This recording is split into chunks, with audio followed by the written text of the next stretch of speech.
ہمارے اور آپ کے نبی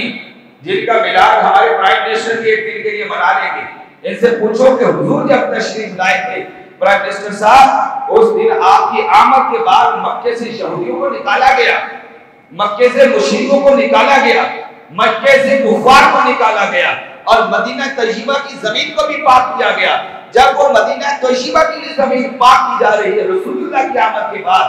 اور مکے کو بھی پاک کیا جا رہا ہے، اور غلبہ دین ہو رہا ہے، اور اسلام کا فریضہ جو ہے وہ بلند ہو رہا ہے، اور نبی کے غلاموں نے، صحابہ نے بھی اسی پرچم کو بلند کیا۔ جناب صدیق اکبر نے ختم نبوت کے منکرین کا کلا تمام کیا اور ان کی طرف فوجیں بھیجی، قتال کیا، 36,000 وہ گستاخ واصل و جہنم ہوئے، اور بقیہ گرفتار کر کے مدینہ لائے، اور ان کو کہا کہ تمہارے پاس ایک ہی آپشن ہے، وہ پاس اور راست یہی ہے کہ تم ہمارے نبی کا کلمہ پڑھو، اللہ تعالیٰ کی وحدانیت کا اقرار کرو، غلامی رسول میں آ جاؤ۔ اگر تم غلامی رسول میں آتے ہو اور رسول اللہ کا کلمہ پڑھ دیتے ہو، غلامی رسول ہو جاتے ہو، اللہ تعالیٰ کو واحد مواحد عبادت سے لائق اور معبود جانتے ہو،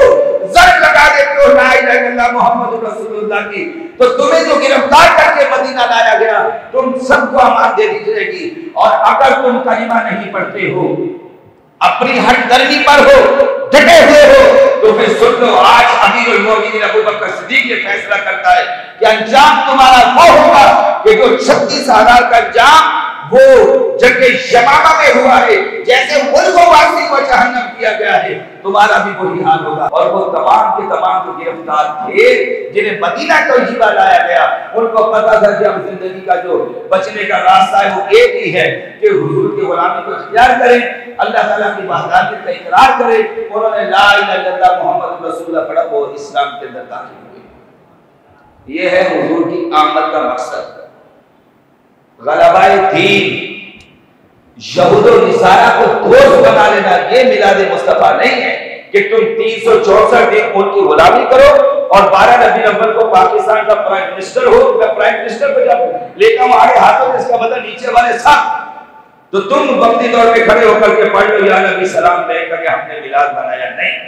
تیری آمد تھی کہ بیت اللہ مجھے کو جھکا، اور تیری حیبت تھی کہ ہر وہ تھر تھرا کر گر پڑا۔ حضور کی آمد کا مقصد یہ ہے کہ اب بتوں کی کعبہ اللہ کے در و دیوار کے اوپر کوئی گنجائش نہیں۔ ارے کعبہ اللہ کی تو بڑی شان ہے، آپ اس خطے میں بھی ان کے مانگنے جاگنے والوں کے لیے کوئی گنجائش نہیں۔ اب صبح قیامت تک کوئی یہودی نہ مکے میں رہ سکے گا نہ مدینہ میں رہ سکے گا۔ اگر کوئی رکھنے کی کوشش کرے گا وہ وقتی طور پہ تو کوشش کرنے میں کامیاب کہا جا سکتا ہے، حقیقت میں وہ کامیاب نہیں ہے، وہ نامراد ہی ہے۔